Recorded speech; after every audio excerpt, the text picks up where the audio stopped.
Legal issues में एक दफ़ो भी है भली कार। नाज़रीन, खैरपुर ज़िले के 2 नंबर वॾे शहर गंबट जी रेलवे स्टेशन अॼुकल्ह तबाहाली जो दास्तान बणियल आहे।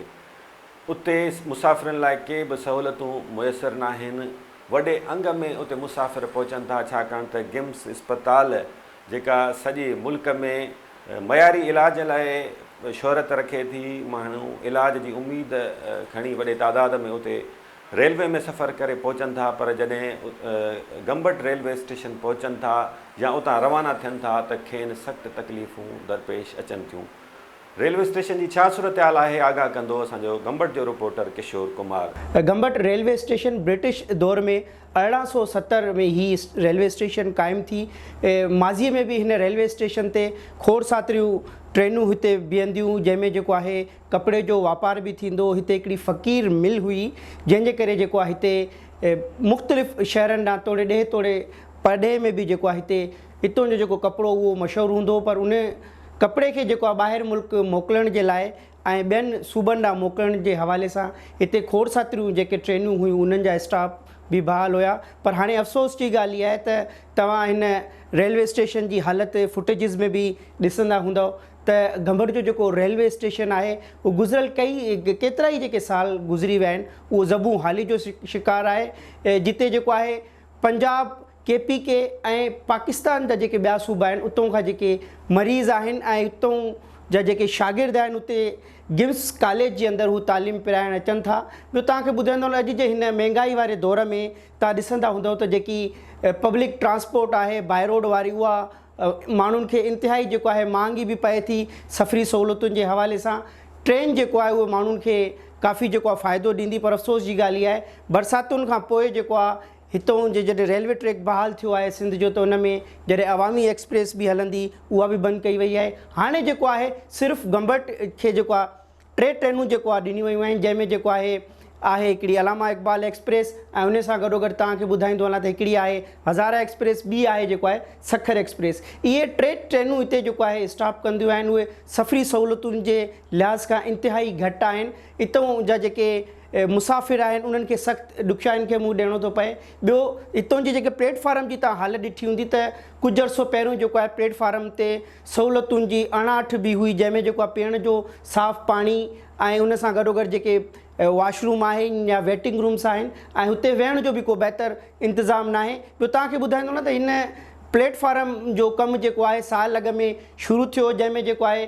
प्लेटफार्म जी कुझु भितूं भी साइडुनि खां जेके ट्रैक जी आहिनि उहे उन्हनि ठाहियूं हुयूं, पर अफ़सोस इहो आहे त उहो ठेकेदार जेको आहे उन्हनि जा शायदि उहे जेके उन्हनि तरक़ियाती कम हिन प्लेटफार्म ते कया उहे उन्हनि जा बिल बहाल न थिया आहिनि, जंहिंजे करे जेको आहे हीउ तरक़ियाती कम भी जेको आहे रेलवे स्टेशन जो हू रोलड़े जो शिकार आहे। नाज़रीन, रेलवे स्टेशन गंबट जी तबाहाली बाबति असांखे किशोर कुमार आगाह करे रहियो हो। असांजे रिपोर्टर कुझु मुसाफ़िरनि सां, गंबट जे मक़ामी शहरनि सां ऐं गॾोगॾु रेलवे इंतज़ामिया जे अमलदारनि सां ॻाल्हि ॿोल कई आहे। संदन छा मौक़िफ़ आहे, अचो त ॿुधो। यहाँ पे बैठने की सहूलत जो है ना वो बिल्कुल सही नहीं है।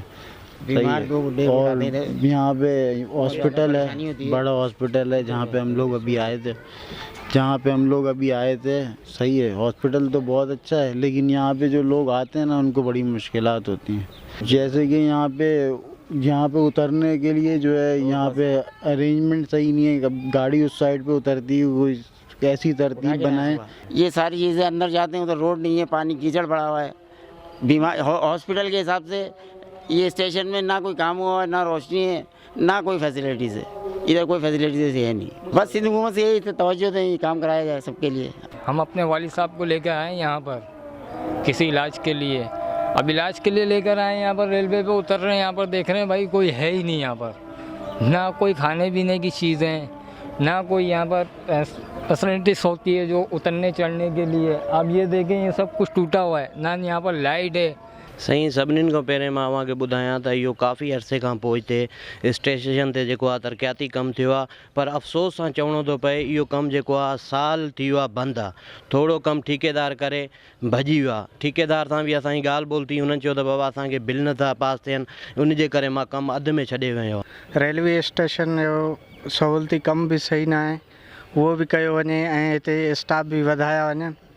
साईं ॿियो त हिते रेलवे स्टेशन जा स्टाफ घटि था बीहनि, छो जो गाॾियूं एतिरियूं घटि थियूं बीहनि। ॿियो ॾिसो था हीअ हाल जेको लॻो पियो आहे, ऐं वॉशरूम वग़ैरह उहो बि न आहे, पीअण जो पाणी न आहे, वेहण लाइ बेंचूं न आहिनि, उहे बेंचूं कयूं वञनि। गंबट स्टेशन ते जेकॾहिं वञूं था या कोई यार दोस्त अचे थो त न पीअण जो पाणी आहे, न उते वेटिंग रूम में का बीहण जो को सिलसिलो आहे। वॉशरूम हमेशह उतां जो ख़राबु आहे।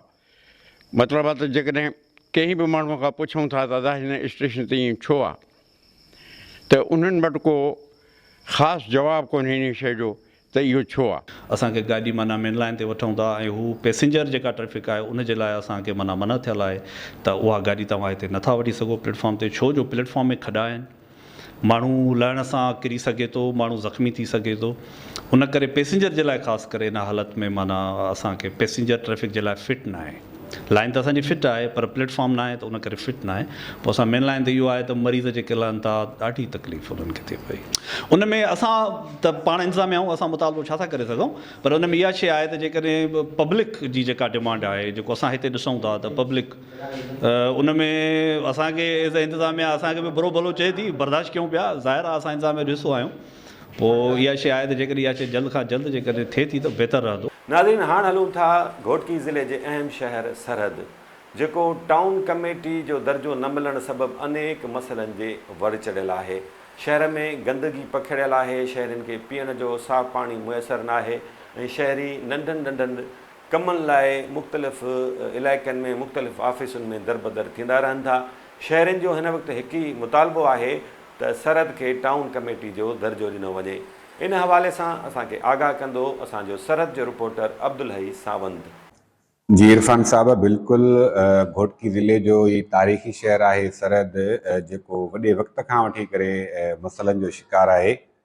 मां तव्हांखे ॿुधाईंदो हलां त सरहद जेका सिटी आहे इन खे सियासी मुफ़ादनि जे ख़ातिर 4 खां 5 हिसनि में जेको आहे त उहो तक़सीम कयो वियो आहे, जंहिंमें सरहद खे यूसी अटल मुरादानी, यूसी उमर ड्रो सरहद, यूसी बंध ऐं यूसी सुंदराणी समेत मुख़्तलिफ़ जेके आहिनि यूसियूं आहिनि उन्हनि में तक़सीम कयो वियो आहे। जंहिं सबबि जेके आहिनि त सरहद शहर जा जेके कमकार आहिनि, हितां जो जेको माण्हुनि जो वहिंवार आहे उहो जेको आहे त रोलड़े जो शिकार थी वियो आहे। सरहद शहर में सफ़ाई सुथराई जो मसइलो बि आहे, तालीम जा मसइला बि आहिनि, ड्रेनेज जो सिस्टम जेके आहिनि त उहे नाकारा थियल आहिनि, उन्हनि जो इशू बि पंहिंजी जॻह ते मौजूदु आहे। उन खां अलावा हेल्थ जा खोड़ जेके आहिनि बुनियादी इशूज़ आहिनि उहे बि हिते जेके आहिनि त मौजूदु आहिनि, मगर को बि हिकिड़ो जेको मसइलो आहे उहो सरहद वासियुनि जो हल नाहे थी सघियो, जंहिं सबबि सरहद वासी उहे सख़्तु परेशान आहिनि। हिन वक़्तु शहर जी जेका कंडीशन आहे उहा इहा ई आहे त चंद घड़ियुनि जी जेका बारिश आहे उहा बारिश थियण बैदि हफ़्तनि जा हफ़्ता जेको आहे त उहो सरहद में बरसाति जो जेको पाणी आहे उहो बीठल हूंदो आहे, जंहिं सबबि ईंदड़ वेंदड़ जेके माण्हू आहिनि शहर तरफ़ उन्हनि खे वॾी तकलीफ़ुनि ऐं ॾुखियाईनि खे मुंहुं ॾियणो पइजी रहियो आहे। ऐं मां तव्हांखे ॿुधाईंदो हलां त सरहद वासियुनि गुज़िरियल 10 सालनि खां हुकूमत वक़्त खां हिकिड़ो पुरज़ोर मुतालबो कयो आहे त सरहद शहर खे जेको आहे त उहो टाउन जो दर्जो ॾिनो वञे। टाउन थियण सबबि जेके आहिनि त सरहद जा जेके बि बुनियादी मसइला आहिनि उन्हनि में घणे भाङे जेके आहिनि त उहे हल थी सघनि था।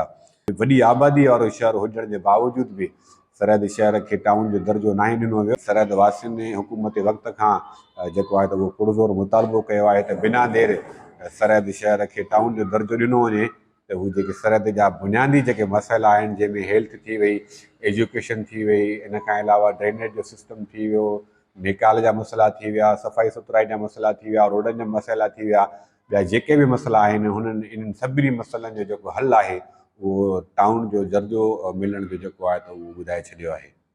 नाज़रीन, अब्दुल हई सावंत सरहद जो रिपोर्टर उतां जी सूरत हाल खां आगाह करे रहियो हो। असांजे रिपोर्टर कुझु सरहद जे रहवासियुनि सां ॻाल्हि ॿोल कई आहे, संदन छा मुतालबो आहे, अचो त ॿुधूं।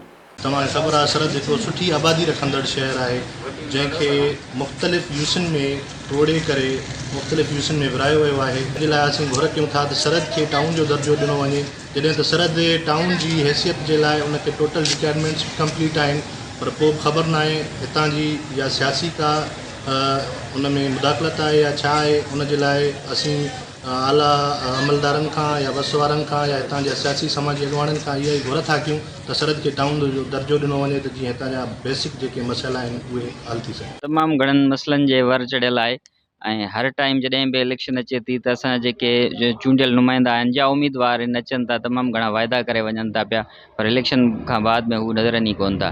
हाणे बि तव्हां ॾिसो था जेके बि नंढियूं थोरियूं घणियूं बारिशां थियनि थियूं पियूं त असां वटां ही बारिशुनि में पाणी जेको आहे रोडनि ते बीठो आहे, बिजली जो हिते तमामु घणो आज़ार आहे। उन सां गॾो गॾु जेको सिहत जा मसइला आहिनि, जेके बुनियादी शयूं ज़रूरी शयूं आहिनि जंहिंमें तइलीम अचे थी ऐं काफ़ी सारे स्कूलनि खे हिते फर्नीचर बि उहो त सरहद खे जेको आहे टाउन जो दर्जो ॾिनो वञे। 4-5 यूसिन ते ॿधल आहे। जंहिं बि माण्हू खे को बि मसइलो हूंदो आहे हिकु यूसी हिकु चेयरमैन वटि वञूं था, बाबा असांजो इहो मसइलो आहे, उहो उन यूसी चेयरमैन ने बजाए थो, उहो उन यूसी चेयरमैन ने बजाए, जंहिंजे कम जे लाइ वञूं था उहो चयो त साईं हे फलाणो जेको तव्हांजो हितां घिटी आहे इहा मुंहिंजी यूसी में नथी अचे। ऐं सरहद शहर जा जेके हालात आहिनि उहे तव्हांजे साम्हूं आहिनि। बारिश थिए थी त माना 15-15 ॾींहं पाणी बीठो आहे। 2010 खां वठी जेका इहा मुहिम हलाई हुई असां बि, हितां जा सिविल सोसाइटी जा माण्हू बि हुया, सहाफ़ी बि हुया, गॾो जदोजहद हुई। उन में इहो ई हो त टाउन या तालुके जो दर्जो ॾिनो वञे। उन खां पोइ सियासत जी जंग में हे जेको आहे सो माना हिकिड़ी रुकावट बणिजी वई आहे।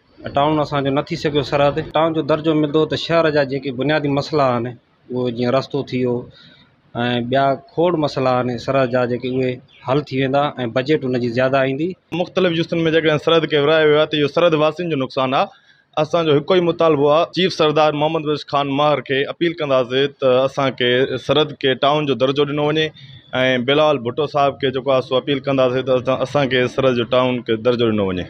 नाज़रीन, इन सां गॾु प्रोग्राम जो वक़्तु पुॼाणी ते पहुचे थो। मुंहिंजे कैमरामैन यासिर कुरई सां गॾु इरफान अली बुगे खे हैदराबाद मां ॾींदा इजाज़त। अल्लाह निगहबान।